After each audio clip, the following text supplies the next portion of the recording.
दिल्ली की मुख्यमंत्री रेखा गुप्ता को जनसुनवाई के दौरान एक युवक ने थप्पड़ मार दिया। आइए सुनते हैं जसमदीद का क्या कुछ कहना है। मैं तो हमने उत्तम नगर से आया था कंप्लेंट लेके सीवर की। मेरा नाम शैलेंद्र कुमार है। तो यहाँ गेट पर आया तो भगदड़ मच गया कि लेडीज मुख्यमंत्री जी के थप्पड़ मार दिए। ये तो गलत हुआ ना। हम लोग आए थे सीवर के सुनवाई करने के लिए। आपने क्या सुना, क्या लगा आपको, क्यों कैसा लगा? वो जनता दरबार में गई थी, जनता दरबार में सुनवाई के लिए गई थी अंदर, उसी में थप्पड़ मार दिया। कोई जनता दरबार में जाएगा उसको थप्पड़ मारना गलत चीज है ना मुख्यमंत्री को। सुबह जन सुनवाई के दौरान मुख्यमंत्री जिस तरह से जनता के बीच में रह के लगातार बात करती हैं वो बात कर रही थी। ऐसे में एक शख्स उनके पास आता है, कुछ कागज आगे रखता है और अचानक उनका हाथ पकड़कर उनको खींचने की कोशिश करता है। और उस दौरान थोड़ी सी धक्का मुक्की जो होती है तो कुछ सर उनका शायद हल्का सा लगा है किसी कोने पे, और उसके बाद तत्काल लोगों ने उसको पकड़ लिया है। कौन है वो आदमी, क्या उसकी जानकारी है, पुलिस जांच पड़ताल कर रही है। तो मुझे लगता है कि आपको तब तक रुकना चाहिए जब तक पुलिस जांच पड़ताल ना कर ले, उसके बारे में जानकारी ना मिल जाए, क्योंकि लगातार उसकी एक बार जांच पड़ताल हो जाए। मुख्यमंत्री की हालत अभी स्थिर है, डॉक्टर्स उनको देख चुके हैं। सदमा जरूर लगा है जिससे उनको थोड़ी चिंता हुई है, लेकिन हमने मुख्यमंत्री से मैं मिलकर आया हूँ और उस बहन को, मजबूत महिला है वो जानती हैं कि उनकी कमिटमेंट दिल्ली के लिए है, और उन्होंने इस बात को स्वीकार किया है कि मैं अपने रोजमर्रा के कामों से नहीं रुकूंगी। ऐसा लगता है कि उनके सर पे हल्का सा कुछ लगा है, जिस अब वो कोना टेबल नहीं, पत्थर थप्पड़ जो चला रहे हैं वो फैब्रिकेटेड है, लेकिन टेबल का कोई कोना या कुर्सी का कुछ कोना सर पे जरूर ऐसा लगता लगा है, जिसकी उनको शिकायत चल रही है। लेकिन मुख्यमंत्री बहादुर महिला है, हमारी बहन है, स्थिर है। थोड़ी मुझे लगता है और थोड़ा सा समय दीजिए, वो आपके बीच में, हमारी मुख्यमंत्री जनता के बीच की महिला है, बहन है, वो जनता के बीच में जल्द आपके सामने हाथ पकड़कर उसने खींचने की कोशिश की। ऐसा मेरे कहने से नहीं होगा ना, पुलिस को जांच करने दीजिए, उसके पूरे पहलू को देखने दीजिए। देखिए, मुझे लगता है मंशा इस तरह की कोई मंशा अगर होगी तो पुलिस की जांच में सामने आएगा। लेकिन एक बात तो ये है कि राजनीति में इस तरह की घटनाओं का होना निंदनीय है, और जिस तरह की घटना इस बहन मुख्यमंत्री के साथ हुई है, मैंने जैसे सुबह भी कहा है, मैंने जैसे सुबह भी कहा है कि ये बहन हमारी 18 घंटे जनता के बीच में काम करती है, और इनके स्वभाव में है कि जनता से जाके मिलती हैं। तो उसका अवसर उस अपराधी ने उठाने की कोशिश की है, क्योंकि इनका स्वभाव है कि ये प्यार से तो भाई बहन करके जैसे मिलती हैं, उसका अवसर उठाने की कोशिश की है। लेकिन पुलिस जांच कर रही है, जो भी दोषी होंगे या इसके पीछे जो लोग होंगे सामने आने पे आपके सामने रखेंगे। जन सुनवाई चलती रहेगी, और बहन हमारी मुख्यमंत्री अभी आराम कर रही है, लेकिन उन्होंने ये कहा है कि मैं अपने कार्यक्रम रद्द नहीं करूंगी।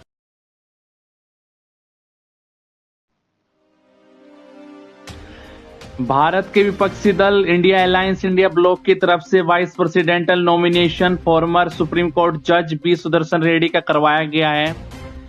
बी सुदर्शन रेड्डी ने एसआईआर के मुद्दे पर भी जमकर बोला है। आइए सुनते हैं बी सुदर्शन रेड्डी क्या कुछ बता रहे हैं। I am a little bit, I don't say I am nervous, maybe a little bit excited and a little bit thrilled, and my happiness knows no limits. I took that objection when my friend Nasir said, address the gathering.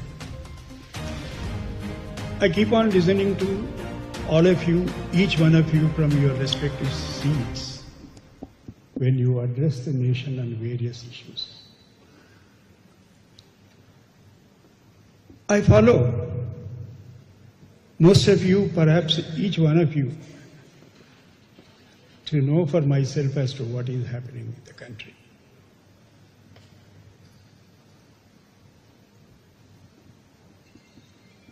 And since I come from that school of thought, Lohia ji की एक बात याद आ गई है। जब सड़क खामोश है, सदन आवारा बनता है।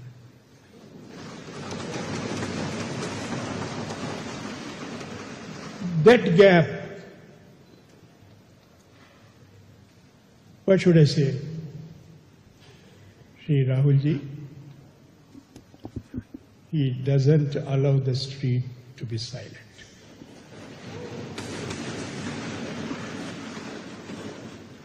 But it has become his second nature and a habit.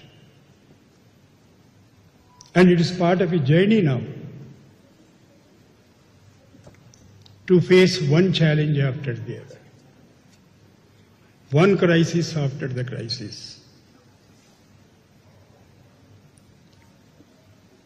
He was raising the issues of Jati Ganna, and he successfully persuaded the government of Telangana to do it in the systematic manner.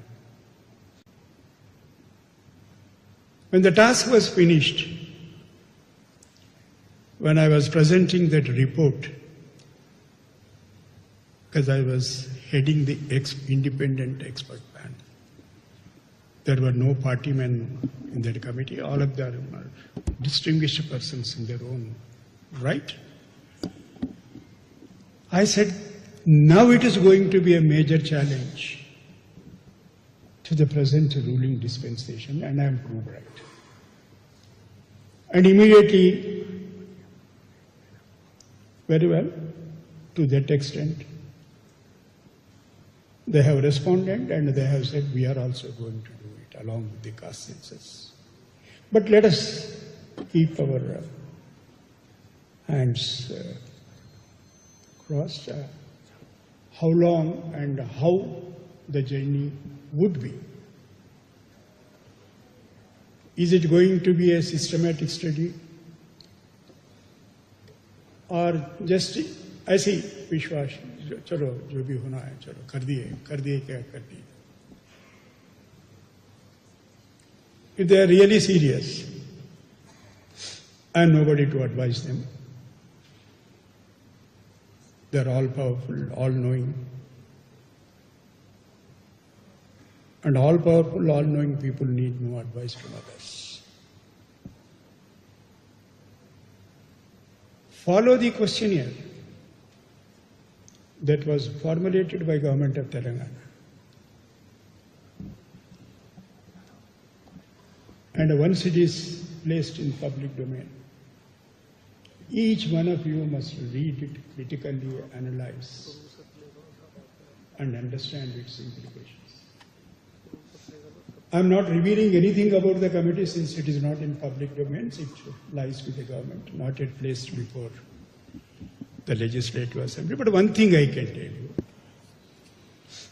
84.6% of Telangana population consists of weaker sections of the society. This is the issue which Rahulji has been talking about.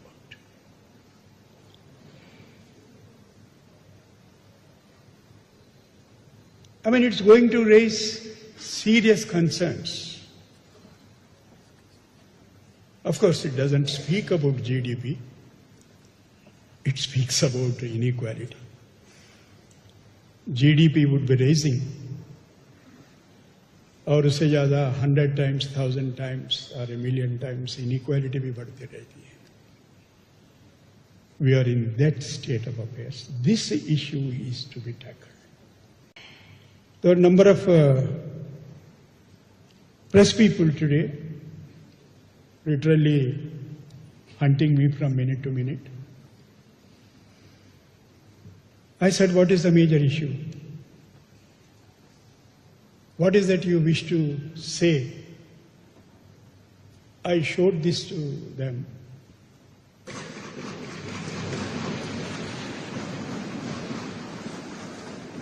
Hitherto, my vote was to uphold the Constitution of India.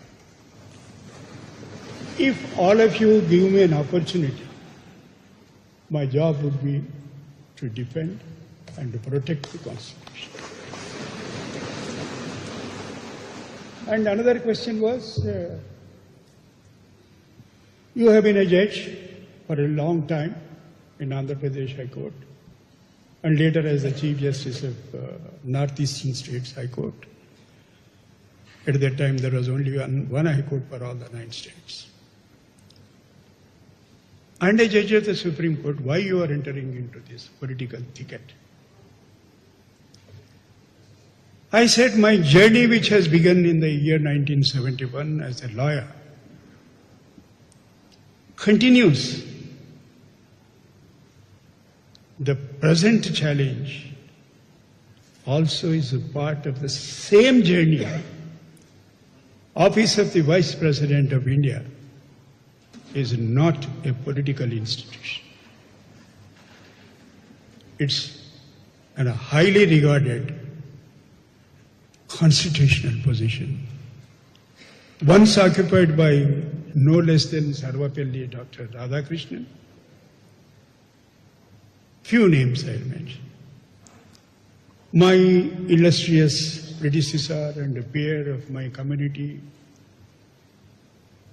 Chief Justice Hidayatullah, late. They are never late. We don't call them late. When we refer to Nehruji, we don't call them late. They are with us always. K.R. Narayanan, Krishnakant, illustrious personalities. And the last among, perhaps, of that class was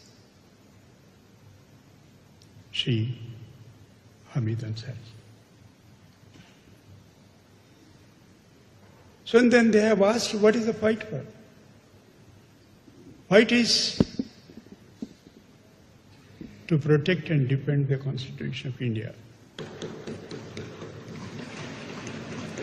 What do you mean by defending and protecting? What does it mean? What the Constitution means to you? Somebody asked, I was surprised that there are still some reporters left in this country who could ask such difficult questions. I said, for me there are three most important issues, concepts, enshrined in the preamble itself: liberty, equality, and most importantly, which Rahulji has been talking about, fraternity. Ours is a multilingual, multi-religious, multicultural society. Without respecting the fraternity and the value of fraternity, how are we going to promote equality? And how are we going to promote liberty? What is the use of your having liberty without equality and fraternity? As a student of law, not as a scholar, as a student of law, I have been trying to search what is this intensive revision.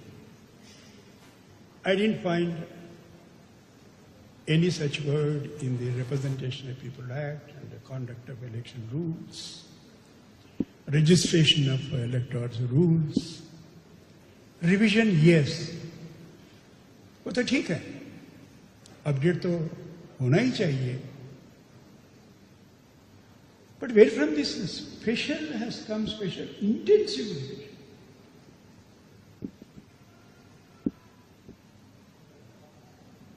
Therefore, when I look at the issue, the universal adult suffrage is coming under serious challenge.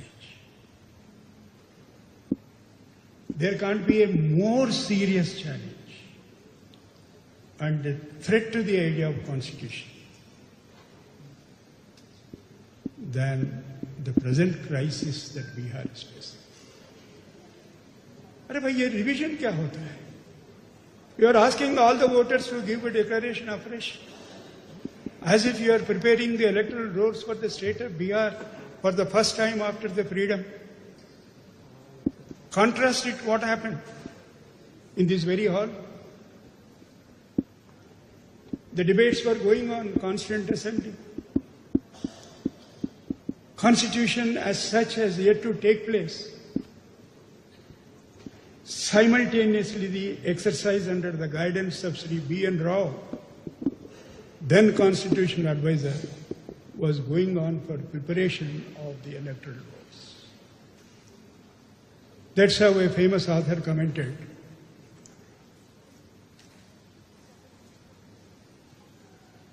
Indians have become voters before they got independence. Republic was yet to be announced. In those days, with great difficult circumstances, partition rights, refugees, all those who came into this country, refugees, were also given right to participate and voters' right to vote. It has always been an inclusive exercise. What you are doing today is exclusion. The process of exclusion of multitudinous population continues in various forms.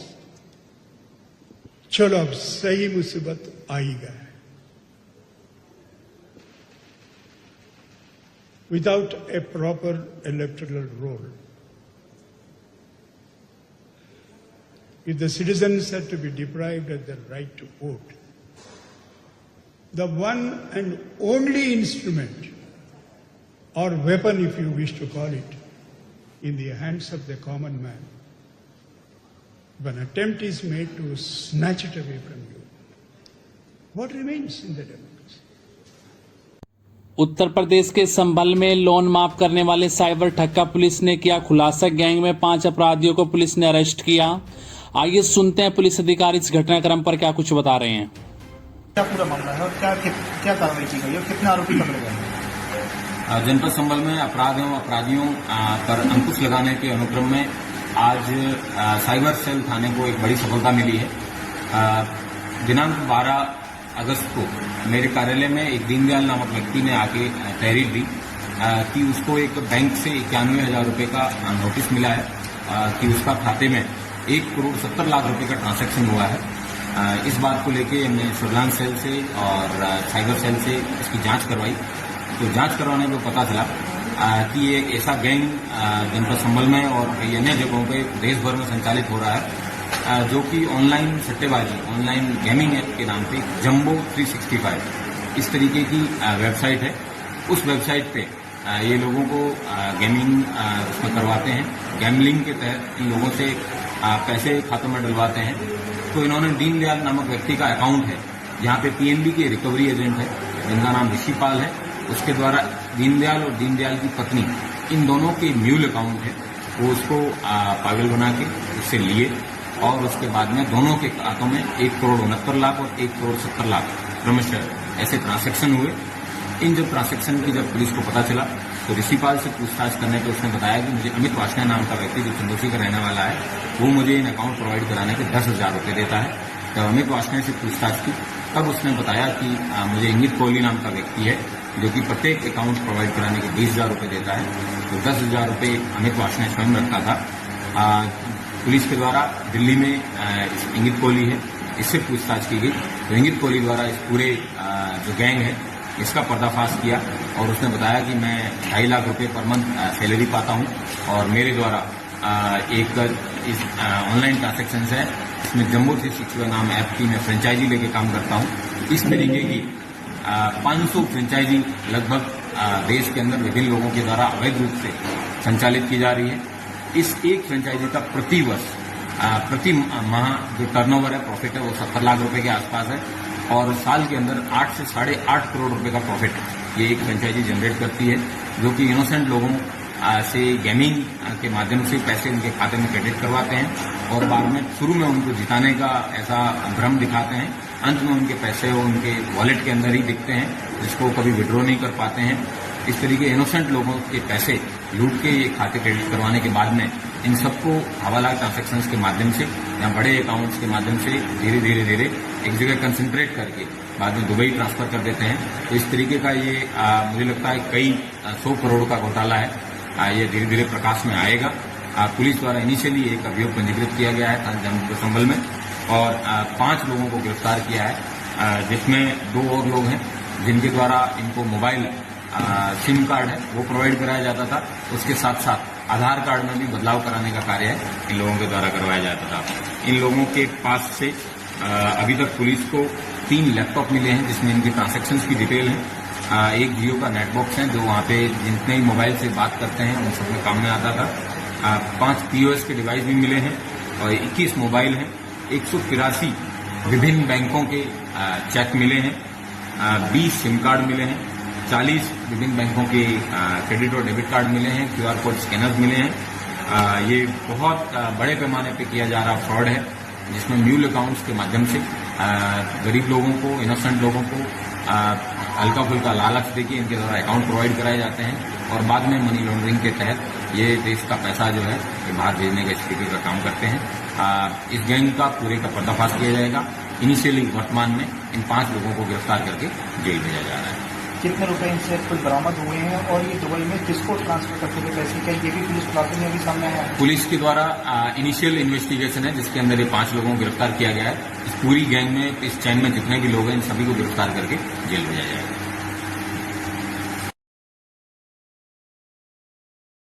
Uttar Pradesh के जनपद गाजियाबाद के थाना क्षेत्र लोनी से इस वक्त की बड़ी खबर आ रही है। 23 साल की एक मानसिक रूप से कमजोर, बोलने में असमर्थ, सुनने में युवती घर से निकल गई। घर का रास्ता भटक जाने के बाद उसने बाइक सवार से लोनी जाने का रास्ता पूछा तो उसे बाइक सवार बैला फुसलाकर निठौरा के जंगल में ले गए।